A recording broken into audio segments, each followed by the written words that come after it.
们是交换认识的，中国大学，很推，跟学韩文一点关系都没有。对，但我是用韩文授课的，对。我跟交朋友的方式就学韩文，我自己觉得蛮好。真的，历史他们用的那些词，就是网友词啊什么之类的，你真的在课本上不会学到。他就直接跟我说，我觉得我建议你可以到2级就好，可以多练口说。对。Topic One 的话很简单，30天的那一本就是 Topic One。你好，然后 Topic Two 的话，我们有推荐3本书，但我觉得文法大家可以参考看看啊。我是看到有网上有人推荐说这一本，然后我就买这个。列出来一个文法就要造2个句子，我这个单字要哪一页，然后我的文法要到哪里，然后我的写作可能要写1回啊之类的那种，我还要讲解一些 topic 的考古题啊。就1天会复习2天的分量，这个的2天的分量。东西你文法出现频率一定会大于单字，然后我自己就觉得说你考古题是一定要写。안녕하세요，我是郭婷宇，然后是现在台北大学的硕一。我是黄晨鑫，是台师大的大4生。我学韩文的资历呢，大概是2年左右。我是大概3年。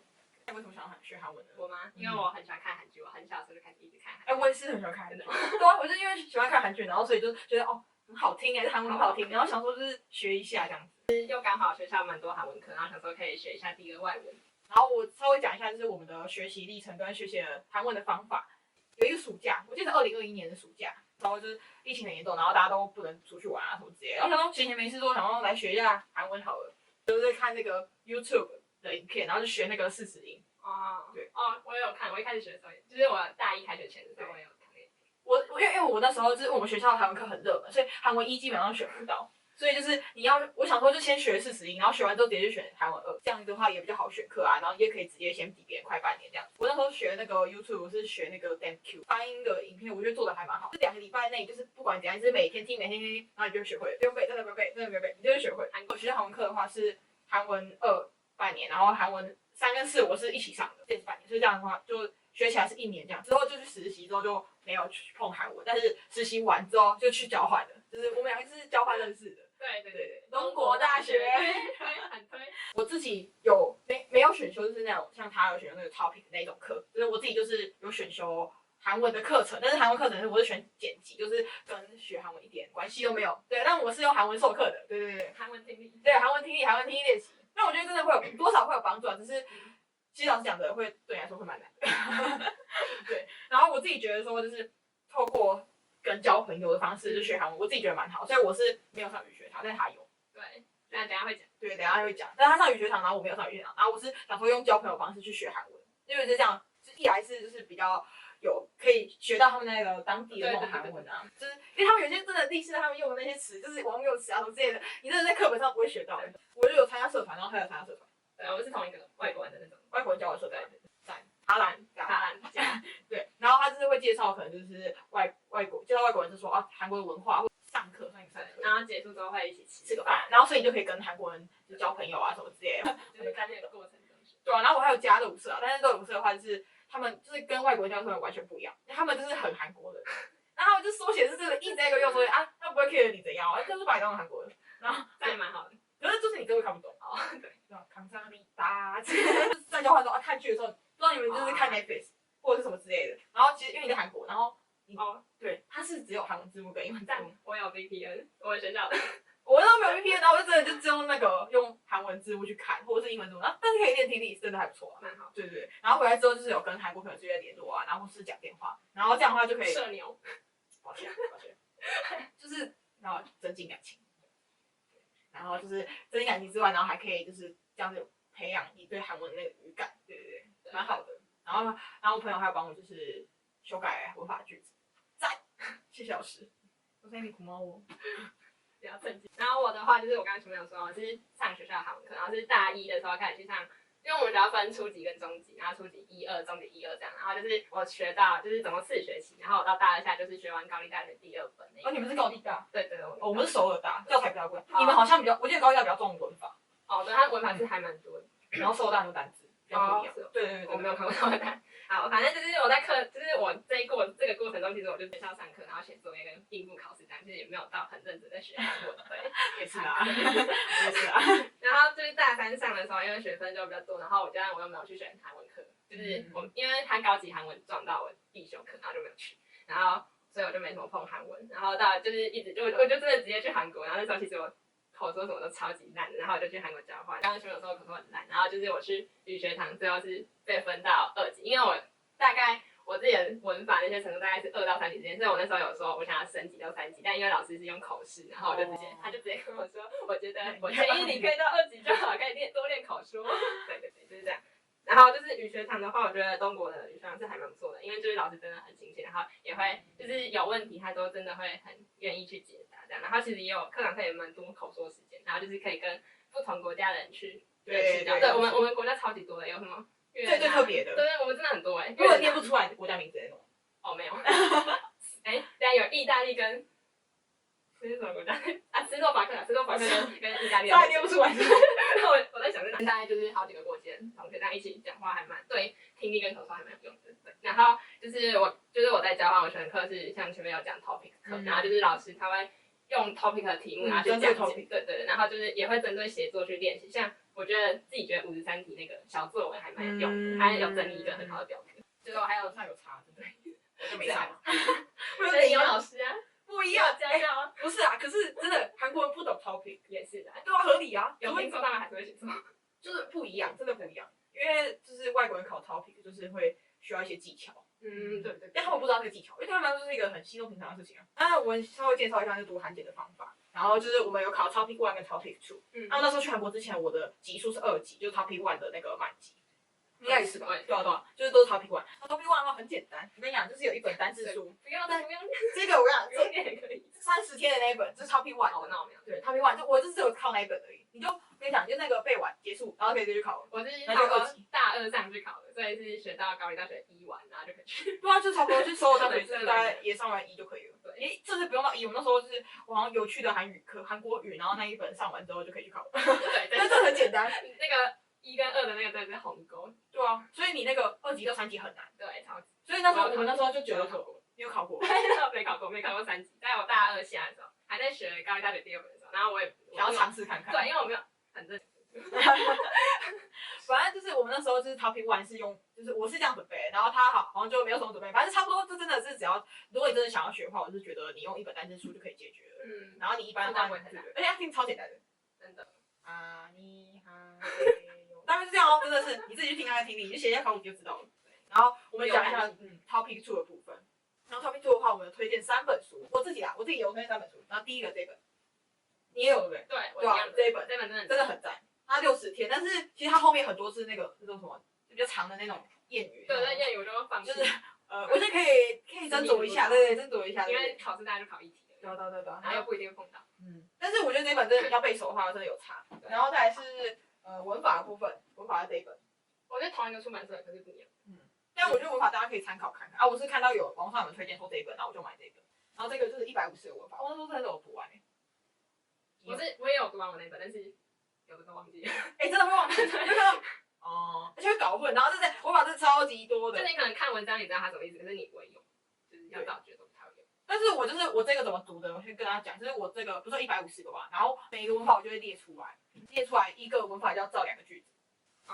对，就是你要逼迫自己说去熟悉这个文法，你知道这个文法怎么用。但我都会自己念它上面就是它的那个例句。对，例句。对，它也会有例句啊，然后后面会有练习题。我那本是会有练习题。我那本也有，我那本是我的第1本韩语文法。这样等一下放在这里。然后就是我自己是有写那些句子之后会给我的朋友改。对，好赞哦，这样讲。谢谢老师，谢谢我朋友。对，然后反正就是因为有时候我讲，我就觉得我文法进步蛮多。因为你在 topic 1的时候，你根本不会接受这一堆东西。对，你这直接突然真的都对啊，你3级2级真的差超多的。对啊。然后再来是这个写作秘籍，这是秘籍，我们就是都买这一本。然后这一本就是大家写作最推的书，然后它里面就是会有分 part 1 part 2啊，然后是51、52、53、54，每一个都会有跟你说这个要怎么写。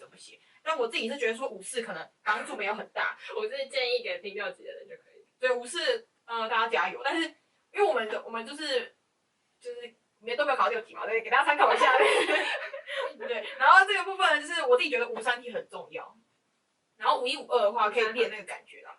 53真的建议可以背，你那53就全部背起来。对，53真的对，然后你那时候考前就直接背53就好了。对，像我51、我一开始真的抓不到的感觉，真的很难。但他这本感觉比较难，他现在感觉考试比较简单。我怎么觉得对对，我考试还是写不太出来？我就觉得我那些分数不知道怎么来的。我也不知道。对啊，就是写的莫名其妙。那我就问，就不知道，我不知道写什么。我觉得这一本有时候题目太多，真的会写不完。对啊，这个题目真的很多，就可以大家斟酌写，有时间写多一点。蛮多的。他给你规划的那个25天嘛。对，然后他有我不相信。对，他有每天的进度，然后他每天进度有的时候超级多，根本不可能念得完。我真的不行那个真的要花很多时间，那个一天就要花好几个小时我觉得真的太浪费。试过1天之后我就放弃。还有2周内，然后还有一个是每天的。我跟你讲，那个我这一本大概要40天。会比较好，然后刚刚这一本就是60天，60天差不多。其实我应该超过，我应该2个半月，应该超过7。因为你有提早啊。对，我提早年，因为我想说我可以复习。我没有。或者是偶尔可以偷懒不用念。对，我觉得大家要斟酌一下，可以提早开始，然后就可以过程轻松一点。对。不然是有时候还是要上课或干嘛。对，但是我觉得每天都要碰一点。对。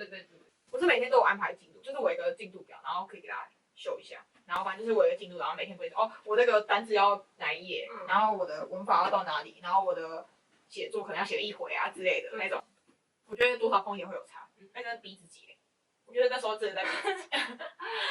但你会真的，我觉得看文法然后觉得，好像没有兴趣，没有，但选到后面会有点，就有点厌倦的感觉。但是你要相信，你真的是有热忱去考这个东西不然的话，今天也不一定要考。真的，因为其实也不知道到底有没有用。对啊，但我还是觉得，就是大家如果真的想考的话，可以用这些方式去准备，会还蛮好的。因为考试是有诀窍，它跟你一般学韩文，就是因为你考试的话，就会需要可能说这一题应该要怎么解会比较好，老师会跟你说怎么解比较好之类的。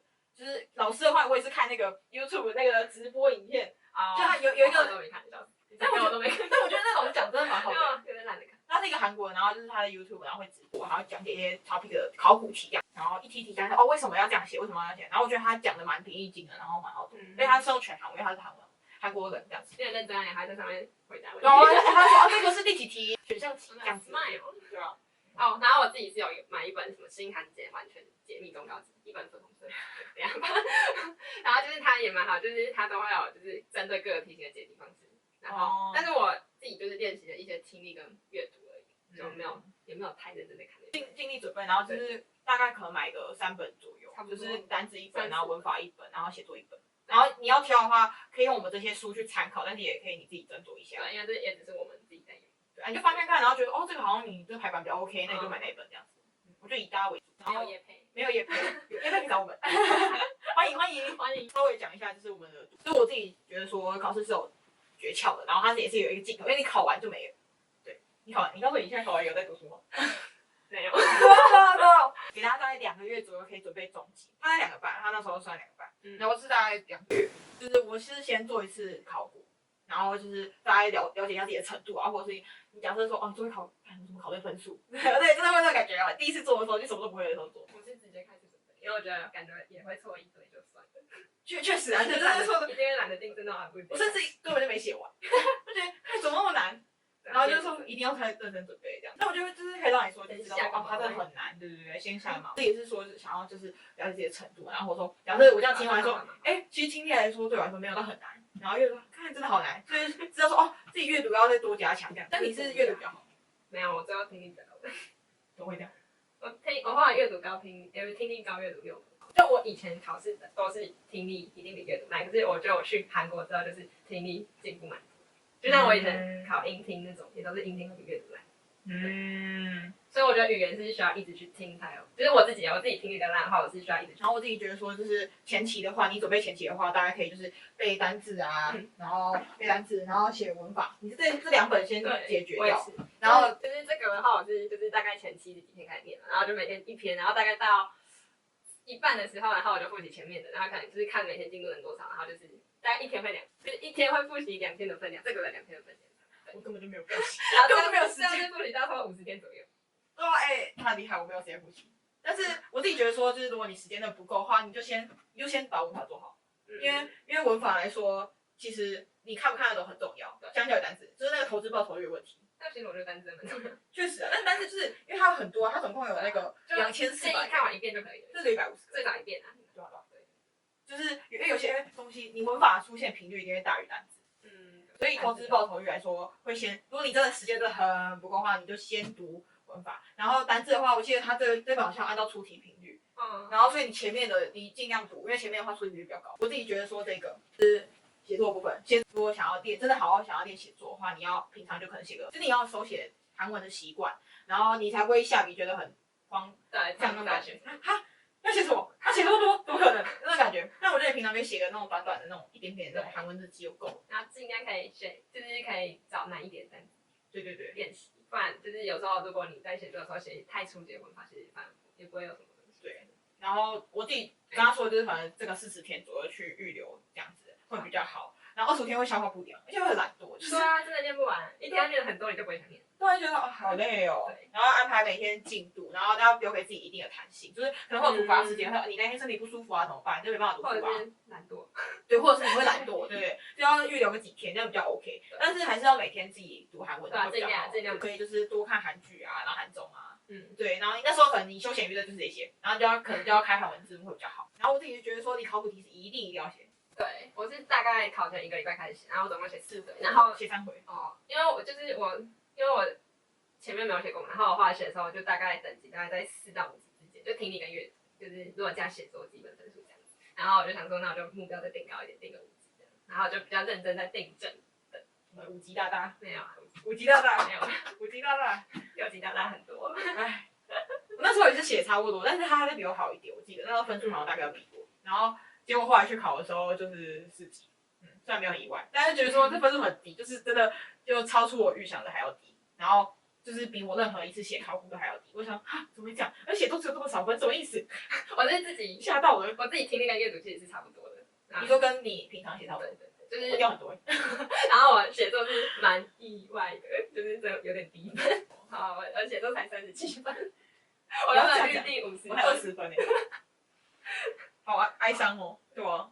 好了，但我就觉得说，就是你可以就是针对你有不太好的地方，可以再做加强。对，因为像我在阅读在写的时候，就是25到27题，它是那种汉字语，然后你要转换成什么？因为汉字也不是很强。可是我不知道，就是不是汉字语我知道，可是课词我不知道。然后就是转的时候，就是我至少就是我写了4回，我有回去看，然后大概就是一定会错1题。对，像那种我自己也有统计说，哦，这几题我常常错，或者是我之前那个句子顺序。那个就是我前面讲那个简题书，就是新汉简完全简明，就是他很好，他就是讲说那种就是你先找出第一句，然后他不是就是他可以看选项删掉，就至少会删掉一半，然后命中就直接提高到50%，然后就是基本上都会对，而且很快。我这个是看那个 YouTube 的那个直播那个老师讲的，很会讲哎。但我觉得说是大家这些就是可以针对自己的弱项去加强啊，就是假如你阅读弱就针对这里题去加强会比较好。对，或者是针对题型，因为有些题型其实是有解法。就是其实你在练习的过程中是慢慢可以找到的。对，它真的是解题技巧。对。然后我觉得简单来说，最后可能就是不要太紧张。对，不要太紧张。好的，我们来总结一下。然后我们大概就是其实基本上就是以学校的韩文课程为主，然后之后再去交换。然后我觉得交换就是一个实践吧，就是真的可以讲到韩文，还蛮好的。而且就是自己在国外生活，就是你必须用到韩文。对。然后你额外的话，真的有余裕的话，可以去上语学堂，就他有上语学堂，我觉得蛮好的。但我今天没上，就考量到可能成本的考量啊，或者是我想要还有时间啊，对吧？一些时间，那边吃的很死，每天早上我全心讲哦，很厉害，超厉害的。我也觉得我不行，我没办法过这种生活，会死。然后就是我觉得每个人想要学习韩文的目的不同，然后你要怎么学习的方法可能也会不同。但我自己可能是比较偏交朋友那样子，然后他可能是比较像上课啊，或者是自己念那一种。对，就是根据大家会比较个性啊，或者不太一样。对，完全的我是大概一半。我就喜欢聊天，社牛啊，没那么夸张啊。然后反正就是我觉得就是学习韩文的过程是，如果你准备考试的话，其实会蛮辛苦的，跟你快乐学韩文不一样。对。但你跟我在语学堂不一样，对，真的不一样，比较简单，就提供的方法是可以参考，对，就参考。然后我们的级数也不要真的就是可能大家说6级，然后大家都标题就写6级，没有，但是我可以理解说大家一开始想要冲到中级啊那种感觉，就从初级冲到中级的感觉，因为真的有点鸿沟，就是要跨过。对啊，所以如果是大家是目标可能定在中级，可能3、4、5左右，就没有想要到6级的话，我是觉得我可以依照我们的方式去准备。不要把目标定得太高，就定到一个你可以OK 的。因为像我一开始也是定4级，对，就是看到自己状况才慢慢调整5级。因为觉得如果3级的话有点会哭。对，所以就是大家可以定一个你觉得 OK 的级数，然后去以那个目标为努力这样子。对，我觉得会蛮好的。然后就是可以多留一点时间去读，不要压太紧。对，不要压太紧，真的。然后大家就是准备的部分的话，想要准备中级，或者是想要准备我是4级，然后还是5级，这样的话，这个程度的话可以参考看看。然后大概就这样。然后如果有任何问题，可以在留言区告诉我们。然后点赞、按赞、订阅，没错，